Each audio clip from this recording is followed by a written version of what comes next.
এ বাবা বলছে আমাদের ঘরের দুতলাতে ধপ ধপ আওয়াজ হচ্ছে, মোল সাহেব কিছু করুন। হাফেজ সাহেব বললে দাঁড়া, দিয়ে এমনি করছে, হাত গুনছে। ও বাবা তো বিরাট জেন, গায়ে চুল আছে, কিচ্ছু করার নাই, বলে দেখে কিছু করে দেন, আমার ঘরে দেখতে পারবো না।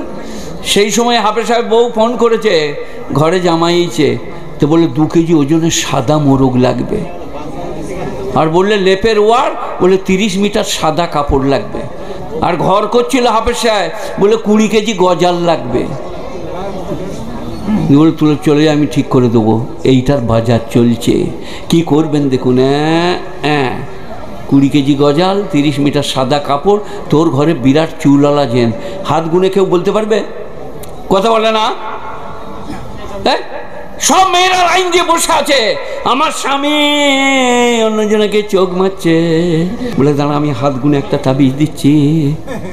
আমরা কি করে জানো? আমরা বলবিরা আমাদের জানলাই যে বলে বাবা হুজুর একটু ব্যবস্থা করুন। কি হলো মা?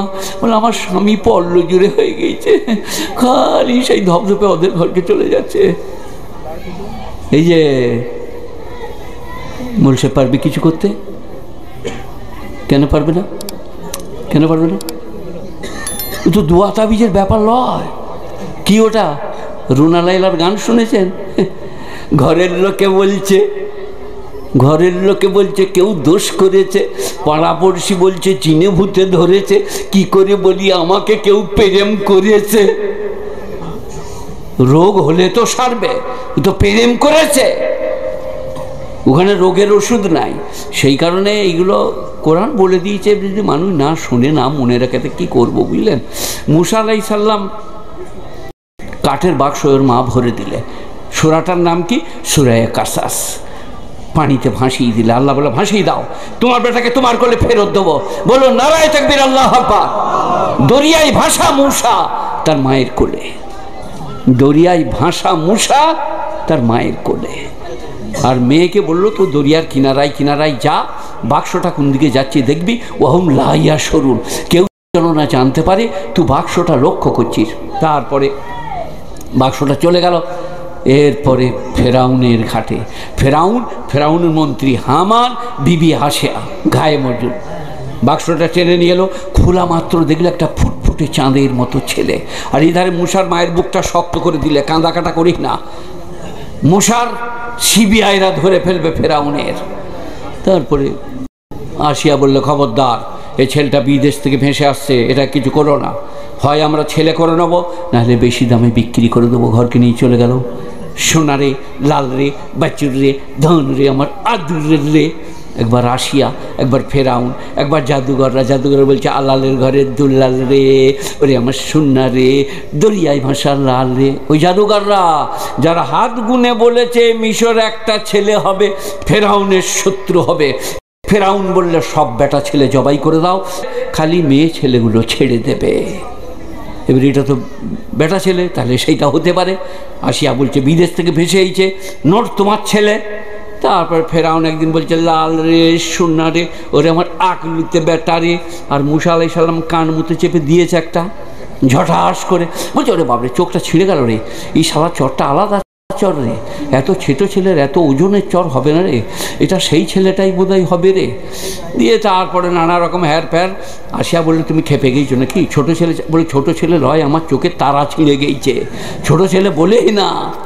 এখন প্রশ্ন এখানে কোনটা বলুন?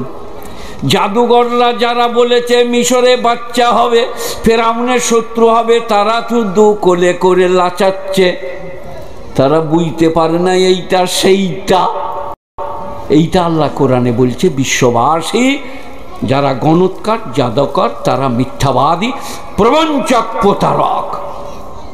বহরমপুর থেকে নিয়ে লালবাগ, লালবাগ থেকে ভগবানগোলা, ভগবান থেকে লালগোলা, উধার আপনার দিকে জঙ্গিপুর, উধার আপনার দিকে ধুলিয়ান, যেখানে যাবে যান, রাস্তার ধারে কপালে 3টে দাগ টেনে, পিঠ পর্যন্ত চুল ঝুলিয়ে, ওং বং গচ্ছতিকস্ত নমস্তেই নমস্তম নবীনন্দিত জীবনম মরণম কাল প্রতীক্ষেত নির্দেশং ভাইতুক যথা সুখবন্ত বনং দুঃখং দুঃখবন্ত বনং ঝুঁকং নলবেতে নিত্য। না বলবো না, লোকে মনে করে পুজো হচ্ছে বোধহয়, থাক খানিকটা বাদ থাক। তারা বলছে চলে এসো। কার স্বামী স্ত্রীর ঝগড়া, কে কাকে বিয়ে করতে চাইছো বলো, কোথায় নানি রাজি হচ্ছে না, কোথায় দাদির মত নাই, খালি চলে এসো, হাত গুনিয়ে দাও। ওরে বাবরে, তোমার তো দাগ নিচের দিকে নেমে গেছে, তোমার স্বামী বছর দুয়ের মধ্যে মারা যাবে। বলে কি করবো বাবা, কি করতে হবে? বলে কিচ্ছু করতে হবে না, পয়সাও লাগবে না, এই আংটিটা তোমার স্বামীকে বাঁচিয়ে দিবে, এই আংটিটা শরীর ভালো থাকবে, এই 100 টাকা রোজগার হবে, 4টা আংটিতে 4-2,500 টাকা দাম, পয়সা লাগবে না। 4টা আংটি, আকিক, জমরজট, লুলু, মারজান, লে পড়লে 1,500 টাকা, যা ঘর চলে যা। এখন আমার প্রশ্ন হচ্ছে, এই যে আমি অনেক জায়গায় রেগে বলেছি বুঝলেন, লোকে মনে করছে, বলছে যে আপনি কেন গাল দিয়েছে, বলে আমি কেন গাল দেবো ভাই, তারা গাল দিই যেটা সেইটা বলেছি। যে হাত গোনাচ্ছে সে যদি এরকম করে পিঠে একটা গুড়াল দিয়ে বলে কক করে, বাবা মারলি কেন বে, বলে তুই যে হাত গুনছিলি তুই জানতে পারি না চালাবো, এই যে কথা কিছু বুঝতে পারেন না আমার। কালকে যেখানে যে হাত গুনছে ঘাড়ে যে মেরে দেন এক গুড়াল, সে মারলি কেন বে, বলে তুই যে হাত গুনছিস বুঝতে পারি না, এবার আমার চলবে। তারপরের গোড়ালটা পাঁজর চেপে কক করে বলে আবার মারলি, বলে তুই জানতে পারিস না আবার মারবে, তুই হাত গুনছিস। কথা মনে থাকবে আমার। ইন্দিরা গান্ধী গণৎকার রেখেইল, গণৎকার, পোঁ পা পোঁ পা, সব বাড়ি আছে।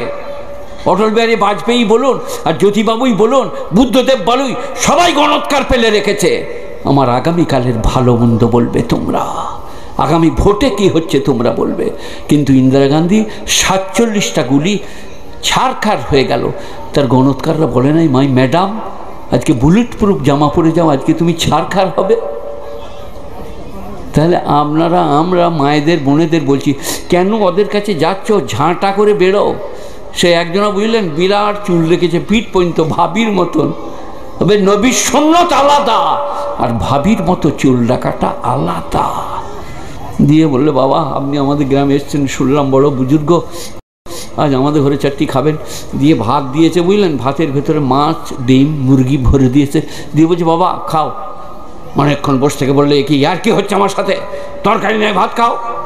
তখন মেয়েটা 2 ঝাঁটা মেরে বললে তুমি হাত গুনে বলছো কবে কি হবে, কোথায় কি আছে, আর ভাতের ভেতরে মুরগি ভরা আছে দেখতে পাও না? কানা চোর। যদি ভালো ঘরের বিটে হয় তবে জাদুঘর, গণৎকর, প্রবঞ্চক, প্রতারককে কোনোদিন বিশ্বাস করবে না। সবাই বলুন করবো না ইনশাল্লাহ। কারো দ্বারা কিচ্ছু হয় না, আল্লাহ যা করে তাই হয়। আপনারা কি বলছেন বলুন? এই যে খবরদার, সব আল্লাহর হাতে। আজকেই জলসা হয়ে গেলে মসজিদ ঢুকে বলুন আল্লাহ ভুল করেছি, আর কোনোদিন নামাজ ছাড়বো না। আল্লাহ অপরাধ করেছে, আর কোনোদিন তোমাকে ভুলবো না। অভাবে, সুখে, দুঃখে। কালবিয়ার বলে একটা বই আছে বুঝলেন, এটা হাদিস কোরআন বলি নাই, কালবিয়াবি বলে একটা বই আছে আরবি সাহিত্য।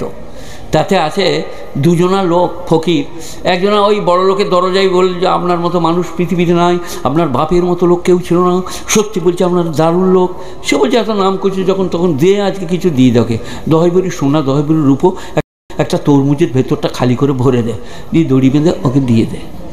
আর তার পাশেই আর একটা ফকির, সে লা ইলাহা ইল্লাল্লাহ, লা ইলাহা ইল্লাল্লাহ, লা ইলাহা ইল্লাল্লাহ, লা ইলাহা ইল্লাল্লাহ, লা ইলাহা ইল্লাল্লাহ, লা ইলাহা ইল্লাল্লাহ, লা ইলাহা ইল্লাল্লাহ। সারাদিনে তার 10 টাকা হয়েছে, কেউ 1 টাকা, কেউ 2 টাকা, কেউ দেয় নাই। সেই তরমুজওয়ালা চলে এলো, বলে তোর কত হলো আজ? বলে 10 টাকা। সেরকম কিছু হয় নাই। বলে তোর? বলে একটা তরমুজ দিয়ে যাবে, কাল আমি তরমুজ কিনে খেয়ে এলাম, আজ আমার ইচ্ছা নেই। তো বলে ওটা বেঁচে দিবি, তো দে আমাকে। বলে দে, তোর 10 টাকা হয়েছে, আমাকে দে তরমুজটা নিলে। ও তরমুজ নিয়ে ঘর চলে গেলো, এই 10 টাকা নিয়ে ঘর চলে গেল। তারপর দিনে আবার বলছে তোমার বাপ ভালো, তোমার দাদু ভালো, তোমার আবার ও চলে গেছে। তখন সে বলছে ন্যায় তোরে ঠ্যাঙ্গাটা, সারার পিঠ কাজকে ফাটাবো, যা হয় হবে। বলে কেন গো ফাটাবে কেন? বলে কাল যে তোকে তরমুজের ভেতরে এতগুলো সোনা দিলাম, আবার আজ চলে গেছি। তরমুজটা তো আমি নি নাই, ওই শালাকে বেঁচে দেয়। লা ইলাহা ইল্লাল্লাহ। তখন দাতাও বলছে লা ইলাহা ইল্লাল্লাহ, সেও বলছে লা ইলাহা ইল্লাল্লাহ। সোনার উপগুলো কে পেয়েছে? লা ইলাহা ইল্লাল্লাহ। আর যে বলছিল তুমি ভালো, তোমার বাপ ভালো, তার কপালে সেই 10 টাকা। সেই কারণে ভালো মন্দ কার হাতে? কিন্তু লটারি টিকিট না কাটলে বড় লোক হতে পারবে না, সবাই কেটে নিবে। হ্যাঁ, যত সেরেক আছে তার 14 পুরুষ হচ্ছে লটারির টিকিট কাটা। সেরেকের 14 পুরুষ। যেখানে বয়ান আছে লটারির, সেইখানেই বয়ান আছে সেরেকের। এক লাইনেই গুণীজনেরা জ্ঞানীজনেরা, নেই নিষ্ঠবানেরা লটারির টিকিট কাটা চলবে না। তবে পশ্চিমবাংলার মানুষ আপনারা মরদ। যখন বাবরি মসজিদ ভেঙে দিলে তখন দরমার ভেতরে ঢুকে পড়লো। কেউ গোয়ালে, স্ত্রীকে বললে দরজাটা লাগিয়ে দাও, মোল সাহেবের ডাকতে এলে বলবে উনি বাড়িতে নাই। বাবরি মসজিদের জন্য মারামারি করতে যেতে হবে, জেহাদ করতে হবে, দরজা লাগিয়ে দিয়ে বলবি বাড়িতে নাই। আর বলছে স্ত্রী দোষ করেছে, তরকারিতে নুন হয়ে গেছে, দে ঠ্যাঙ্গা, পিঠকে ফাটিয়ে দেব। তখন বলছে আমরা মরদ, স্ত্রীকে মারব। বিশ্বনবীর সুন্নতের আদর্শের পরিপন্থী বিশ্বনবী বলেছেন খয়ারুকুম লে আহলিহি, মেশকাত শরীফ 2 খণ্ড কেতাবুন নিকাহ। তোমাদের মধ্যে উত্তম তিনি যিনি নিজের বিবির কাছে উত্তম। কারো স্ত্রী যদি সাক্ষী দেয় আমার স্বামী ভালো মানুষ, আমার স্বামী ভদ্রলোক, আমার স্বামী কথাবার্তা মার্জিত, আমার হক আদায় করে, সে স্বামী জান্নাতি। কিন্তু আমাদের মেয়েদিকে চলো শুধু চলো গা যে আমরা স্বামী কেমন, বলবো ওরে বাবরে ও তো বাগানে হাজি, প্রচুর বাগান করে। বড় জামা পড়লে কি হবে, খুব গোলমাল। খবরদার, স্ত্রী অর্ধাঙ্গিনী প্রেয়সী জীবন সঙ্গিনী। বিশ্বনবী ভালোবাসতে বলেছেন, বিশ্বনবী ভালোবেসেছেন।